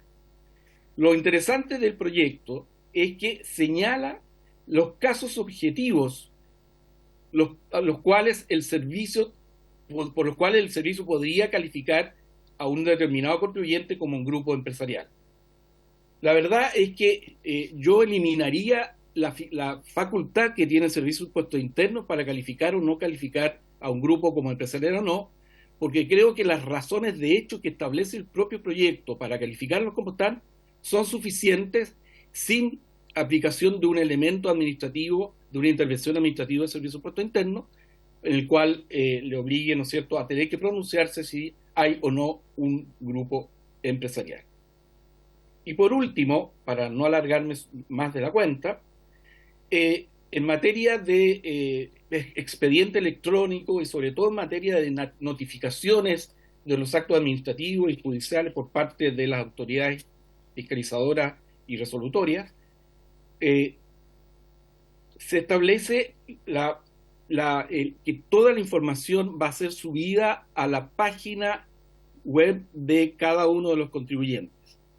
No obstante, de nuevo, por desconocimiento, por falta de experiencia, muchas veces los contribuyentes no recurren normalmente a su página web del Servicio de Impuestos Internos. Es decir, ocurre que o se lo entrega al contador o simplemente no sabe cómo hacerlo.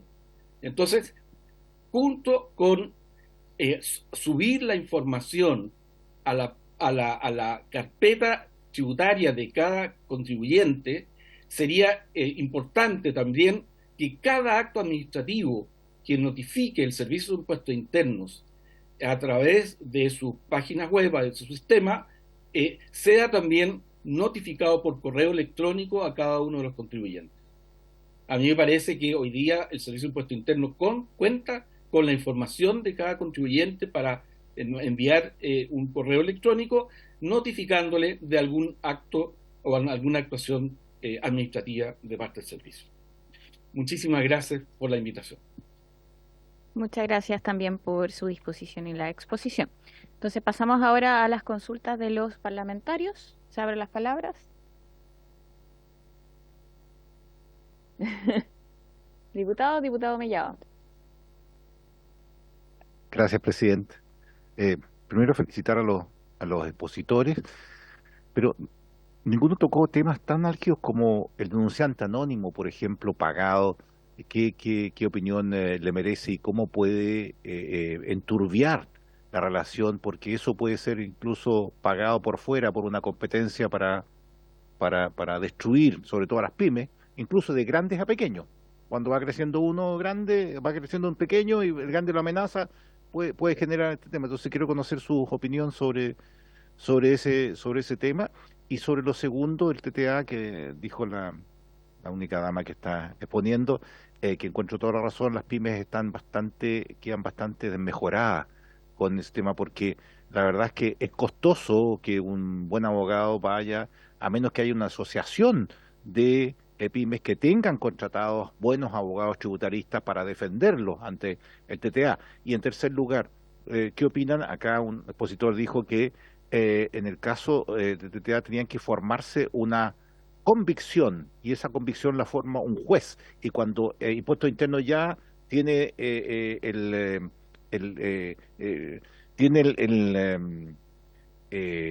hecho y la forma como lo va a ver a un empresario y le emite ya una fiscalización y la tiene cerrada, no se forma una convicción, sino que ellos tienen incluso con algoritmos, pueden tener cerrado este tema. Entonces, es mejor que siga en el tema judicial este tema o se vaya a sede administrativa. Gracias. Muchas gracias por la pregunta. Diputados, diputado von Mühlenbrock. Vamos a juntar las preguntas, disculpe. Vamos a juntar las preguntas y luego le damos la palabra. Diputado von Mühlenbrock. Gracias, presidente. Muy por el tiempo, una pregunta genérica para los 4 profesores es, ¿qué sugerencias nos pueden hacer respecto al proyecto que ven que es sumamente importante modificar respecto a lo que se está planteando en este momento? Hemos visto ya a nivel de un análisis incluso, pero yo diría por lo menos los titulares, que es lo que a mí más me preocupa, digamos. Ya hay casos que ya empiezan a ser reiterativos, como las notificaciones, lo que acaba de hablar el último profesor. También me sumo a mi colega, también me preocupa mucho el tema del denunciante pagado, vamos, y eso también está dando vuelta en el sistema. Y pueden haber otras cosas, como la profesora que habló de cosas bien más profundas. Pero, ¿qué sugerencias nos deberían alertar a los equipos que están trabajando y están escuchando esta tramitación de este proyecto de ley? Gracias, presidente. Diputado Romero. Gracias, presidenta. Bueno, agradecer la presencia de los invitados. Yo quisiera preguntarle a todos, aparte de lo que ya nos advirtió el expositor don Francisco Salamé respecto de estas normas ocultas para aumentar impuestos, yo quería preguntarles sobre el tema de la prescripción de la norma general antilucida, ¿ya? Porque básicamente aquí se pretende que sea el Servicio de Impuesto Interno, como va a ser juez y parte en el proyecto. ¿Cómo juega esto cuando hoy día queda a su criterio determinar cuál fue el último acto impositivo? ¿Vamos a tener en realidad prescripción en materia impositiva o finalmente va a quedar en manos del Servicio de Impuesto Interno? Gracias. Bianchi. Gracias, presidenta. Primero, saludar y felicitar todas las exposiciones que hemos escuchado hoy día, como también las de ayer. En segundo lugar, presidenta, solo reflexionar en voz alta, porque hoy día estamos votando en general, ¿no? En la tarde o mañana en general. Por lo tanto, no, al contrario. Estoy diciendo de que todo lo contrario, que debiéramos habernos dado un mayor tiempo, porque aquí se hacen consultas incluso de cuáles serían, a juicio de ustedes, ¿no es cierto?, sugerencias que podrían perfeccionar el proyecto que tenemos que votar. O sea, en contrario a lo que se señala de apresurarnos, yo creo que debimos habernos dado un plazo, pero bueno, ojalá estas consultas que aquí se han hecho puedan hacerse llegar con la debida urgencia para ver si pueden o no el Ejecutivo incorporarlas. Yo tengo anotadas algunas consultas. El Servicio de Impuestos Internos está en condiciones de llevar adelante el procedimiento de declaración de conductas elusivas. El proyecto establece garantías procesales a los contribuyentes. Esto se lo hago abierto en general para quienes quieran responderla. Pero al segundo profesor, al segundo expositor, respecto a la norma general antielusiva, ¿no está de acuerdo con la sede administrativa? Es interesante la propuesta de redacción que propone y esto también podríamos preguntárselo al propio Ejecutivo, si recoge o no la propuesta que aquí se ha hecho. Y al último, profesor expositor, respecto a la sostenibilidad tributaria y buenas prácticas tributarias, ¿qué rol debiera desempeñar la Defensoría del Contribuyente? ¿Qué se debiera potenciar con respecto a esto? Esa pregunta por ahora, presidente. Muchas gracias. Diputado Boris Barrera. Sí, una pregunta al último expositor. Bueno, saludando la exposición de todos nuestros invitados, a don Jorge Espinosa se refirió al secreto bancario. Ha sido una distinción entre las empresas, las personas. Me gustaría ver si puede profundizar un poco y a ver si tiene una sugerencia así como más explícita para poder entender, porque me interesó el punto que hizo. Eso, presidente. Muchas gracias. Yo quería solamente agregar algunas consultas. El día de ayer también quienes asistieron a exponer nos hablaron sobre algunas modificaciones o clarificaciones dentro del proyecto de ley para que no hubiese duda respecto a los derechos del contribuyente. Y ahí el Ejecutivo también nos señaló que se podía dejar más claro, pero al menos en términos del objetivo, que estaban dentro del procedimiento del 4 quinquias, si no me equivoco, el artículo 4 quinquias. Si se puede, quizá me gustaría saber su impresión sobre estos derechos y si es que son suficientes para que el contribuyente no se vea en esta suerte como de indefensión, sino que más bien tengamos eso garantizado. Y por otro lado, también respecto al procedimiento de calificación de la norma general antielusiva, si es que les parece a ustedes que sigan sea administrativa o lo que señaló el diputado Bianchi que consultó. Lo que pasa es que acá también se ha hecho un amplio debate y en lo público también, ¿cierto? De que está bien o sería correcto pasarlo a vía administrativa o más bien dejarlo en vía judicial. Entonces me gustaría saber su opinión respecto a eso. Ayer al menos lo que se señaló es que la mayor parte de los países lo tienen por vía administrativa, entonces y que esto vendría como a ratificar esa mirada. Eso por mi parte. Entonces le podemos dar la palabra, si les parece en el mismo. Ah, perfecto. Ya está bien. De todas formas, ustedes siéntanse libres también de contestar las preguntas que les han hecho los diputados. Entonces pasamos por el mismo orden, si les parece. Doña Soledad Recabar. A ver, yo creo que hay algunos temas en los que vale la pena que hable y otros quizás los deje pasar. Frente al denunciante anónimo fue una discusión constante, porque yo he estado en todas las instancias de diálogos que han habido entre la ciudadanía y el Ministerio de Hacienda, tanto en el proyecto original como en el último proyecto.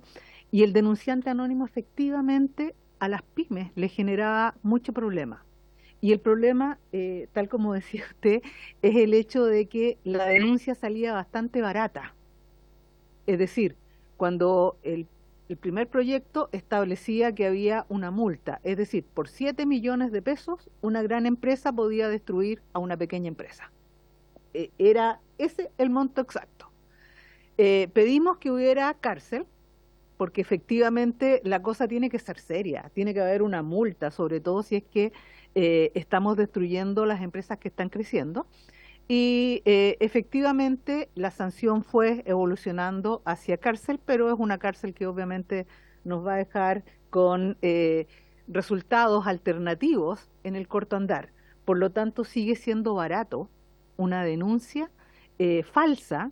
Todos sabemos lo que significa una fiscalización por denuncia ante el Servicio de Impuestos Internos. Son un par de años de constante información que hay que estarle entregando.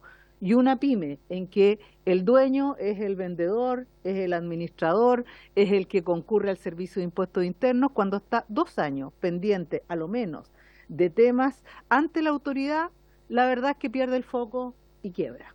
El tema es así de simple. Por lo tanto, para nosotros ese es un problema. Otro problema que en general vemos es que, claro, podemos decir que los derechos de los contribuyentes están protegidos después de un juicio en el Tribunal de Transparencia. La pregunta es por qué no están protegidos administrativamente. Hoy día, cuando uno quiere saber los parámetros que el sistema establece para las normas antielusión, los parámetros tecnológicos que pueden ir de alguna manera levantando estos casos, la respuesta es cri-cri. No hay respuesta. Y cada vez que uno termina en temas de transparencia o no está la información y podemos ir viendo montones de casos en que no opera el sistema per se. Y no tenemos un sistema de protección si siempre vamos a estar terminando los tribunales de justicia. Y uno podría decir para las grandes empresas o para los grandes estudios, esto la verdad es que es una gota en un vaso de agua, pero para una pyme esto es un problema. O sea, ya sabemos que la defensa no está, desde que se dictó la normativa y desde antes que se dictara la normativa de la DEDECON, una de las características que solicitó, sobre todo las asociaciones de pequeñas y medianas empresas, ya sea CONAPYME, Multigremial, ASECH, era de que tuvieran facultades jurisdiccionales de defensa. La respuesta fue, no hay plata. Y cuál mi ley, la verdad es que si no hay plata no se puede hacer nada. Vemos, y disculpen que sea así de agresiva, pero se acaba de aprobar un gasto de $1,5 millones el primer año, $1 millón los años siguientes en un consejo consultivo que no tiene gran peso, en el sentido de que puede hacer recomendaciones, pero no. Y tenemos a los pymes absolutamente a la buena de Dios. Cuando uno ve las asociaciones, si bien son grandes masivamente, no son ricas. Yo vengo con un logo de CELET, que es una fundación que hace defensa gratuita a los pequeños y medianas empresas, porque no existe ningún sistema en Chile que haga defensa de las pymes. No la hay. Y hoy día eso es indefensión. Entonces, cuando establecemos que el 18% de las empresas generan el 1.3%, genera el 87% de la facturación, y decimos que son 18.000 empresas las que se pueden fiscalizar en grande, ¿dónde está el 98 punto y tanto por ciento que genera ese otro 12% de facturación? Y lo que a nosotros nos preocupa no es estas 18.000 empresas. Esas 18.000 empresas tienen plata, se defienden y no tienen problema. ¿Qué pasa con los 2 millones de empresas que son micro y pequeñas empresas y que no tienen defensa? Es ahí donde realmente no operan los derechos del contribuyente. Y ese es nuestra bandera de lucha. Queremos establecer sanciones, pero matonescas para las grandes, está bien. Está bien, si alguna vez evadieron, que paguen, y que paguen con multa, y que se les apliquen todas las sanciones habidas y por haber. Pero estamos metiendo en el mismo saco a más de 2 millones de empresas que son pequeñas y medianas empresas y microempresas, que después vamos a tener una larga discusión cuando venga el siguiente proyecto sobre la tributación de las pymes, que en tasa, por lo menos hoy día el proyecto las asimila a la misma carga tributaria que tiene una empresa grande. Por lo tanto, tenemos problemas con el desarrollo y el permitir que las pymes crezcan. Y esa es hoy día nuestra bandera de lucha en relación a las normas y a los derechos del contribuyente. El derecho no es válido si se tiene que ejercer en tribunales. El derecho tiene que ejercerse administrativamente en el mesón, a la primera consulta, y no en la quinta, en la 10ª o en la 8ª, en la primera consulta. Hay un área de apoyo al contribuyente que la verdad es en el Servicio de Impuestos Internos que no apoya mucho. Y hay una de DECON, como dicen, que es un león sin dientes. Entonces necesitamos que realmente esos 2 millones de empresas pequeñas que hay en el país tengan derechos. Y eso hoy día es lo que estamos buscando.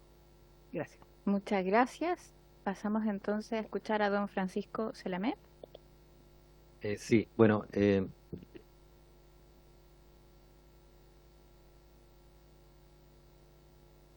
perfecto.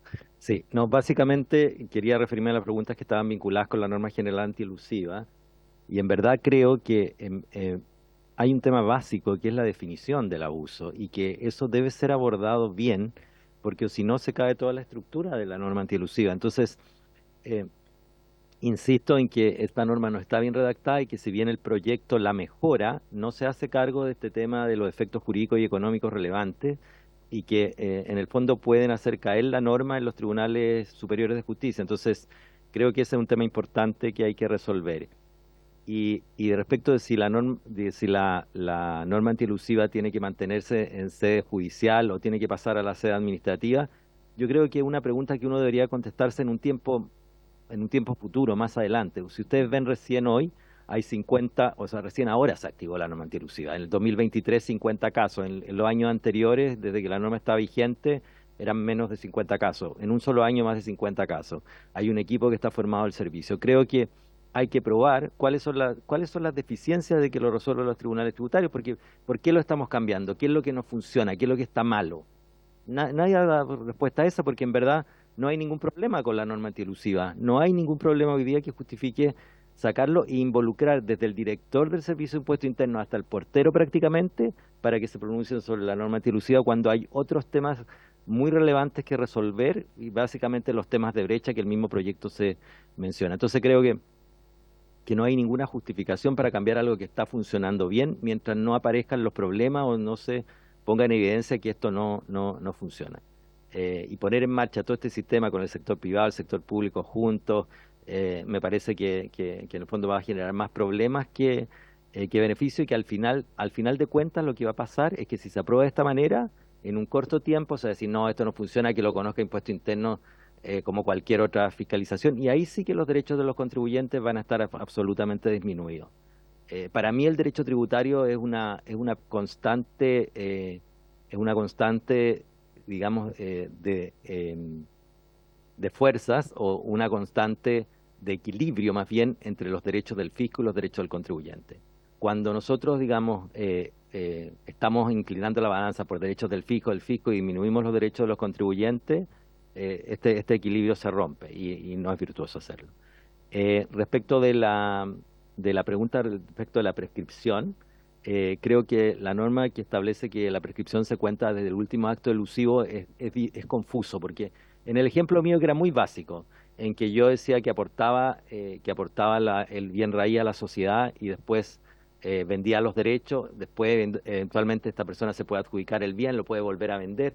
¿Cuándo, en el fondo, cuándo el último acto elusivo?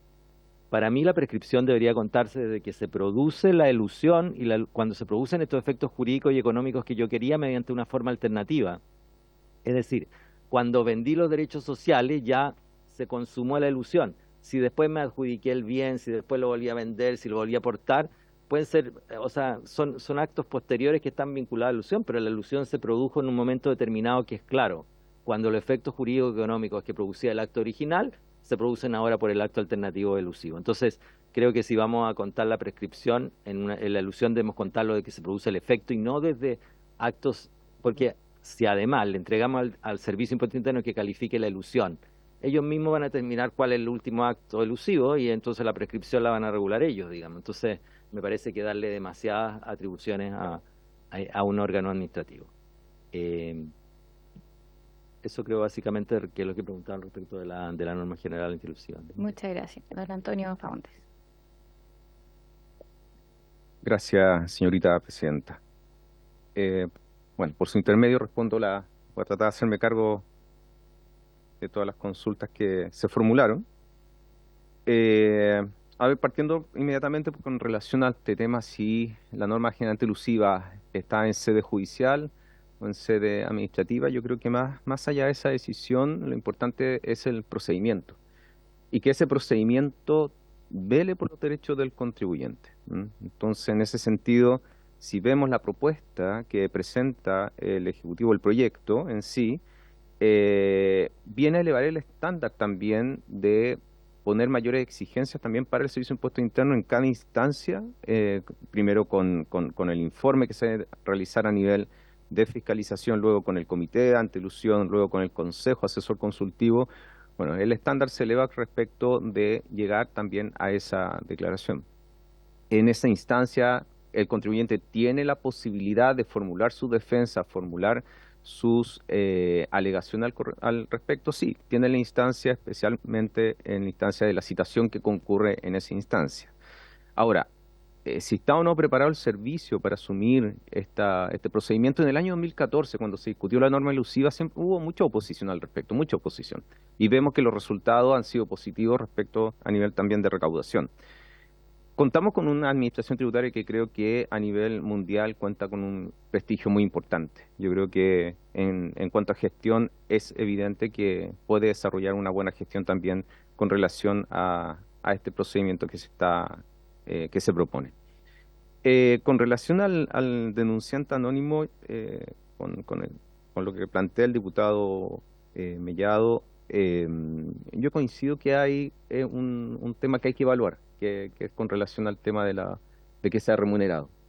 Que esté el denunciante anónimo me parece bien, que se contemple una norma como esta. Está también en la línea hoy en día del tax compliance, o sea, si uno revisa todas las normativas de tax compliance a nivel internacional, y también lo que promueve la Comisión para el Mercado Financiero, especialmente con la norma últimamente que se dictó respecto de estándares de sostenibilidad, el tax compliance es esencial que exista una norma de un canal de denuncia. Entonces, algo que no es inusual, sino que hoy en día las empresas lo están aplicando. Sí creo que merita revisar el tema de que sea remunerado, porque puede dar lugar a algún abuso o malas prácticas al respecto.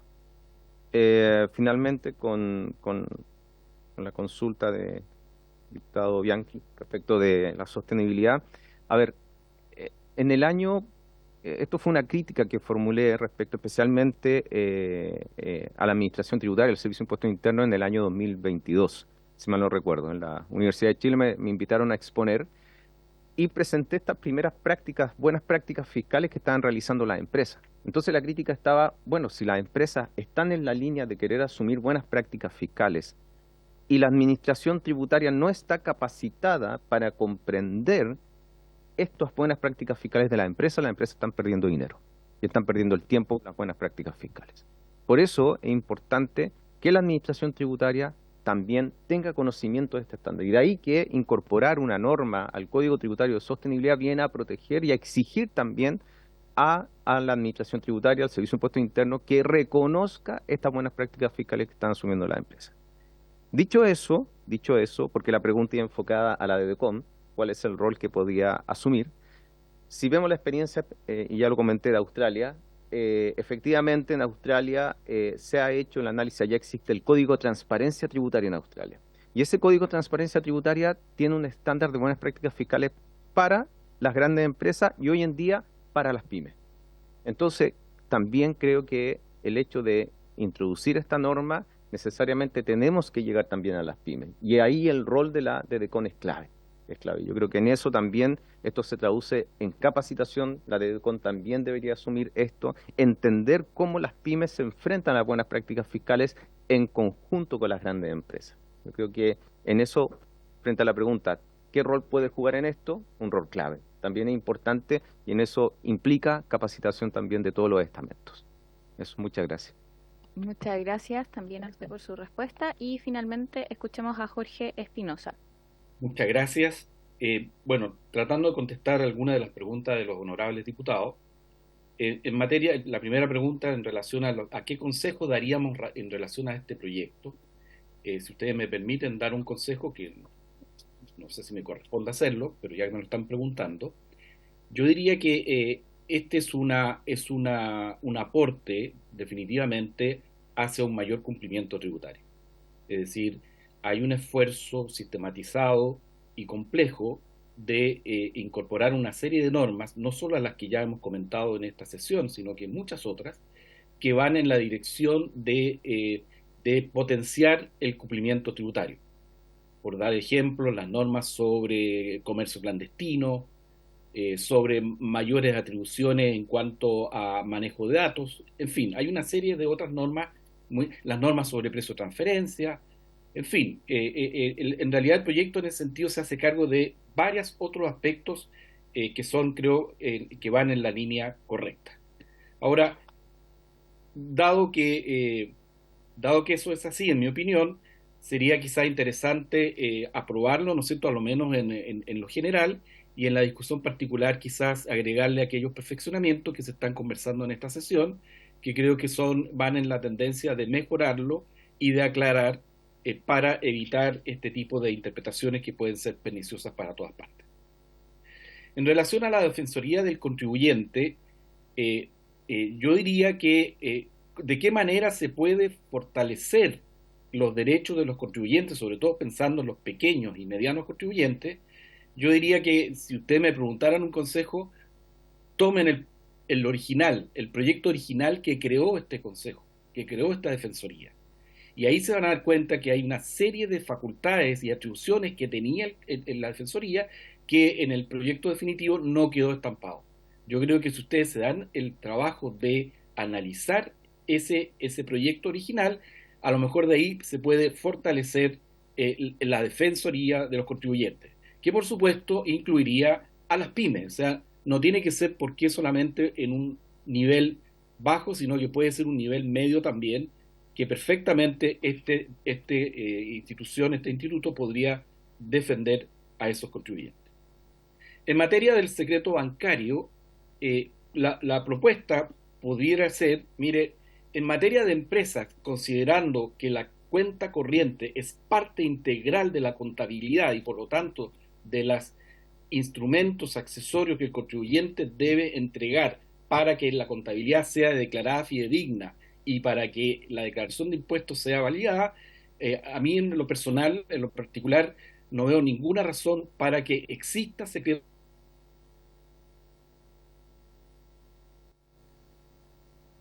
Don Jorge, no sé, estará por ahí. Está con problemas. Ah, ya. Pero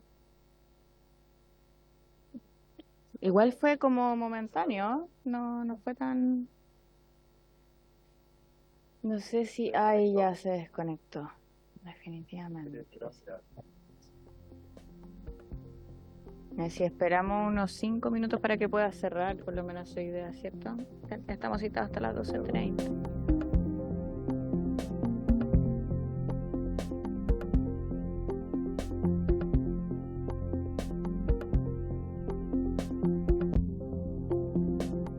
Si quiere complementar algo más, nos puede enviar por escrito y quedamos entonces atentos a su opinión. Bueno, agradecerles nuevamente su exposición, el tiempo y la dedicación para estar presentes acá en la Comisión de Hacienda. Lógicamente a nosotros nos interesa mucho poder tener opiniones que enriquezcan nuestro trabajo legislativo, así que desde ya quedamos muy agradecidos por su exposición. Ah, ya.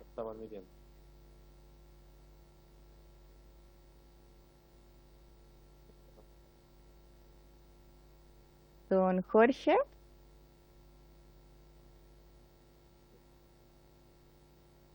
Disculpen, se cayó la comunicación, pero creo que alcancé a decir todo lo que quería decir. Así que agradezco la invitación.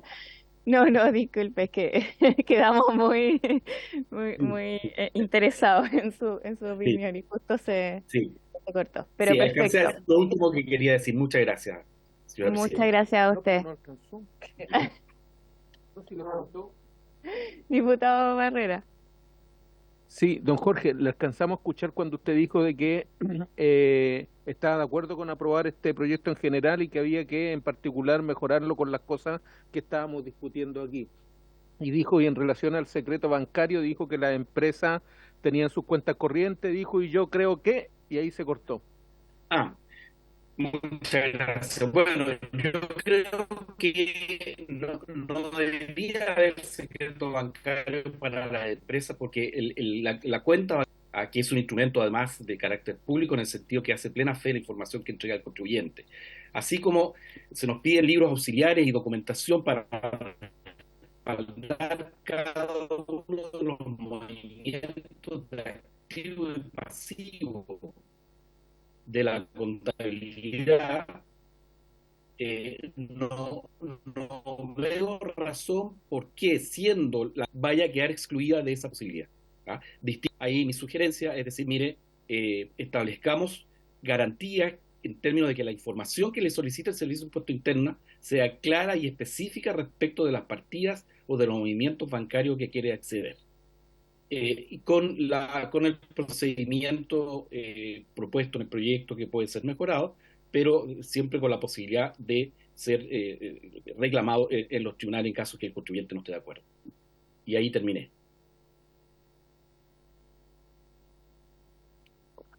Muchas gracias, don Jorge. Bueno, ahora agradecerle también a usted por la exposición. Vamos a recabar también todas las propuestas y contribuciones que han hecho en esta sesión y por haberse cumplido el objeto de la sesión, se levanta.